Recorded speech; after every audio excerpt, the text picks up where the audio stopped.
The new NBA season is quickly approaching. The schedule has been released, people are getting hype, me especially, and standing predictions are coming from all over the freaking place. You got Bleacher Report putting in their win prediction odds and all that crap. Other YouTubers are starting to put out their conference standings.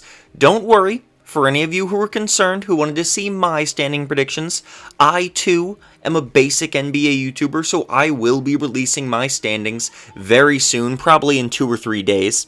But before that video drops, I needed to tell you all my choices for the biggest wildcards in the upcoming season. And what I mean by that is, who are the biggest players who could make or break an NBA team's season, and just how good they can be. I have 5 different players in mind who I think can have the biggest impact, either positive or negative, on their team in this upcoming year, and I'm just going to get right into it with one honorable mention. So actually, I'm not going to get right into it, but my one honorable mention is Gordon Hayward. Hayward is a very good player, a borderline all-star in the previous year, and back in Utah, he was an all-star.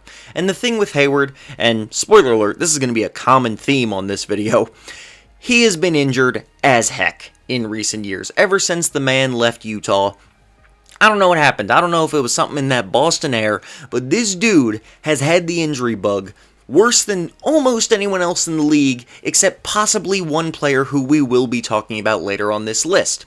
Gordon Hayward cannot stay healthy for more than 5 freaking minutes in any given season ever since he came to Boston and now recently the Charlotte Hornets. And the reason that he is only an honorable mention on this list is because I just don't think he can have quite as much of an impact on his team as the other players I'm going to say. As good as Hayward is, I don't think his health is really going to be the make it or break it point to make this team a contender, or even a playoff team, for example. I think if the Hornets are going to make the playoffs, they're just going to do it, and I think if they're going to miss the playoffs, they're just going to miss them. I think Gordon Hayward will help with that, but even if he is healthy, Hayward is not making this Hornets team a contender. At their very best, they are the 4th or 5th best team in the East. They are not a team competing for a finals appearance this year, so I don't think it would be fair to rank Hayward with the other 5 players on this list, who I believe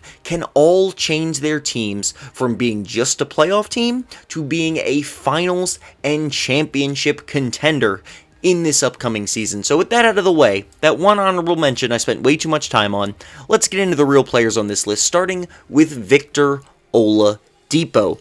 The Heat have picked up his contract option for this upcoming season, and I mean, man, we have no idea what this dude's going to be like. I would say out of everyone on this list, he's probably the biggest what if.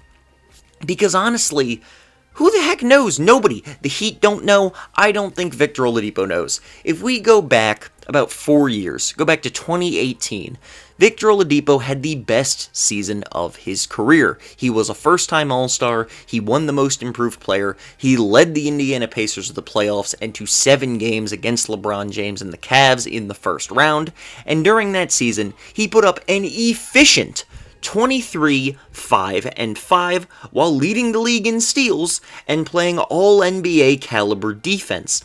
This dude was a monster, but unfortunately, ever since that year, Victor Oladipo, and I told you, you're going to see this a lot in this video, he cannot stay healthy, not for 5 minutes. He has not had a remotely healthy season since 2018, and he has fallen so hard that many people believe the Heat made a mistake in giving him basically a minimum contract to come back for the upcoming season. We don't even know when he's going to play. I saw a rumor a few days ago that he could be totally ready by November. I saw something just 2 weeks before that he may not play until March. He may not even play again in the next season. We have no idea. We have absolutely no idea. This man went from a phenomenal 20 points per game with great defense to 12 points per game in 4 games with the Miami Heat last year on garbage efficiency and a bad defender. I mean, we don't know what he's going to be like. So Victor Oladipo, I am not betting money that he's going to come back to his all-star level, or even something close to it.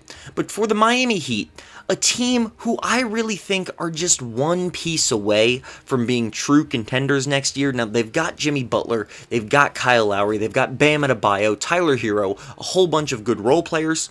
They could just need that one guy. And Victor Oladipo doesn't even have to be his all-star self, but he can just be a dude who can hit threes, who can lock up other guards on the defensive end, and can give you 15 points a game. He could be the dude for this team to get them potentially all the way back to the NBA Finals once again. Now, the second wild card on my list is Kristaps Porzingis. Kristaps Porzingis has never been healthy. Like, in his entire career, he has yet to have a fully healthy season. You can kind of call his rookie season fully healthy because he only missed 10 games, but other than that, the man's always hurt. And for the last 4 seasons, 57 games is the most he has played, and every year since his All-Star year, he has looked just a little bit worse. His efficiency keeps going down, his points per game keep going down, his rebounds keep going down. I don't know what the heck's happening with Kristaps. Obviously, he's had a lot of injuries. He tore his ACL before, he's hurt his knees, he's hurt his fingers. The dude's always hurt. And I just don't know what to believe about him. Similar to Oladipo, I don't think he's as big of a wild card as Oladipo. Or, I should say, as negative of a wild card. Like, I think Porzingis has a much higher chance of being a good player next season than Oladipo does. But the thing with Porzingis is, even at his best, I don't really know. I considered not having him on the list, because even if Porzingis does go back to his all-star level, I don't know if he's enough. I don't know if he's really enough to help the Mavs to make them true contenders. But there are a lot of people out there who do, so I decided to include them on this list, because at his peak, he was giving you an efficient 22 points a game, 40% shooting from 3, a steal, and 2 blocks. The dude was a great rim protector, he could space the floor excellently, which he still can do for a big man, but he's not shooting, Karl Anthony Towns numbers from 3 anymore like he was in his All-Star year.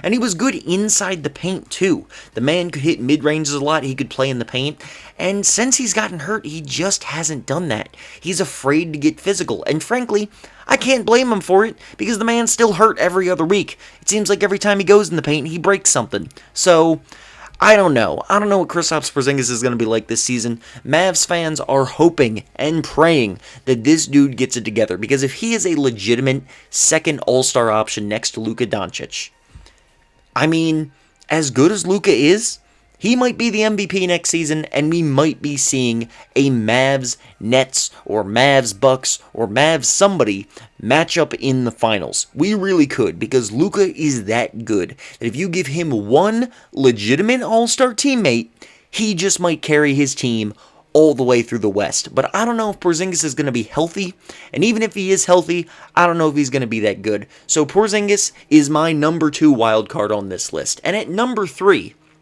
the wild card that I would say I'm the most confident in being phenomenal this season, Klay Thompson. Finally, after 2 long years of waiting, the second best shooter in NBA history is returning to the Golden State Warriors. That is not a debate. I know Damian Lillard's amazing. I know Ray Allen still has the record, but Klay Thompson has shot 42% from 3 for his career on 7 attempts a game. He has never shot below 40%, and the only season he shot below 41% was 2019. This man is an absolute monster, and he can really score in a lot of underrated ways as well. He gets to the basket, even though he doesn't dribble a lot, he's a good cutter, and he is, of course, an all-defense level defender, even if he only has one all-defense team to his name. Klay Thompson is a beast. He was the second, maybe third, depending on how high you were on Draymond at the time, player on the team with the most regular season wins of all time. This man's a monster. He is a beast, and the Warriors have severely missed him. Steph Curry has severely missed him.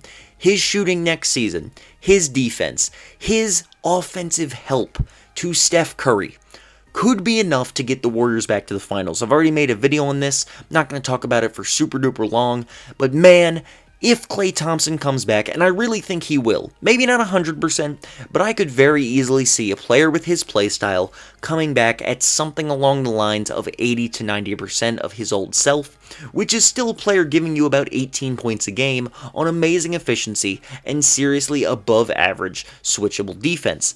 If that Klay Thompson comes back, the dude who made those all-star teams, the Warriors are contenders. They are legitimate contenders because they are that freaking good, and Klay Thompson is that freaking important to this team. Now, maybe he doesn't, maybe he falls off, and if that happens, the Warriors might just miss the playoffs one more year in a row. The West is brutal, and without at least borderline all-star Klay Thompson, I don't know if they can be a top 8 seed. The West is just that freaking good. I don't know if they can be a top 8 seed, but I do believe Klay will come back. I do believe he's going to be at least most of what he once was, and I do believe the Warriors are at least going to be dark horse contenders in the West this upcoming season. And speaking of dark horse contenders, the Denver Nuggets, baby. The Denver Nuggets. This is my second favorite team, my favorite team in the Western Conference, and man, are they slept on. This team is so young. They are so freaking good already. This team could legitimately be the best team of the 2020s. Maybe not in terms of finals appearances and finals wins, but in terms of regular season wins, I'm dead serious. I could see the Nuggets having the most regular season wins of the 2020 decade. This team is going to be really, really good for a really, really long time. And a big piece of that, obviously Nikola Jokic just won the MVP. Michael Porter Jr. is a great young player, but a big piece of that is Jamal Murray, 24 years old in this upcoming season. He's been amazing. He's yet to make an all-star team, but for the last 3 seasons, he's averaged about 20 points a game on phenomenal shooting efficiency, including the last season when he put up 21 points, 4 rebounds, 5 assists, and a steal on 48, 41, 87 shooting splits. This dude was a monster. He's an underrated defender, clearly above average on that end, and in the playoffs, I don't know if anybody else steps up more. Specifically anyone else who's not like a superstar. Holy crap, Jamal Murray goes from a borderline all-star to an absolute freaking monster in the NBA playoffs. It's insane. It is absolutely insane. If he comes back, however, is the question. Not just his health, because we don't know what he's going to be like when he comes back from this level of a serious injury. We don't even know if Jamal Murray will come back next season. We really don't. He might come back in March. I've seen things saying he might come back in like late January, early February, like around the All-Star break. And I've also seen things that he is not going to play at all next season, not even in the playoffs. So I don't know what the deal with Jamal Murray is, but I had to throw him in there because I mean, the Denver Nuggets are going to be great, but they need Jamal Murray. As good as Michael Porter Jr. is, as good as Jokic is, Michael Porter Jr. is just not that number 2 guy yet. Neither are there other guys like Monte Morris. Aaron Gordon's just there for defense. They need that second elite scorer, versatile offensive scorer in Jamal Murray next to Jokic if this team is going to make the finals and potentially win a title. And I think they're going to be competing for a title for the next 5 to 10 years, but they need Jamal Murray back. And that could start this upcoming season, but we might have to wait another year if he's not fully healthy. And last but not least, you've all heard his name a million times. I frickin' hate him. Sometimes I love him, but mostly I hate him. It's Ben Simmons. It's Ben Simmons. I had to put him on this list, okay? Ben Simmons is the most frustrating player in the NBA. Shout out of previous video I've made. Go check it out. You all know who this dude is. You all know his issues. You all know how he sucked butt in the playoffs last year. How he choked. You also should all know that he's arguably the best defensive player in the league. How he is one of the best passers in the league. One of the best transition players in the league.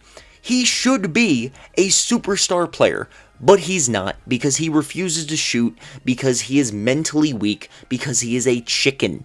A buck chicken on the court. He needs to get his head on straight, and that is the difference between the Sixers being the best team in the entire NBA, yes, the best team in the entire NBA, and being a second-round exit for like the 4th year in a row. It's Ben Simmons. That's all it is. Ben Simmons and health. If Joel Embiid is healthy, and Ben Simmons plays like he's supposed to, this team will win at least one, if not multiple NBA titles. If Ben Simmons is not playing So basically, if Ben Simmons is playing the way he has for the last several seasons, we're going to lose in the second round again. We're going to lose to the Bucks, or we're going to lose to the Nets, or if we somehow make it to the finals, we're losing to whoever made the finals from the West. That's just how it is, because you cannot win a championship when your second best player, sorry Tobias Harris, but when your second best player is Ben Simmons, and Ben Simmons is a freaking chicken.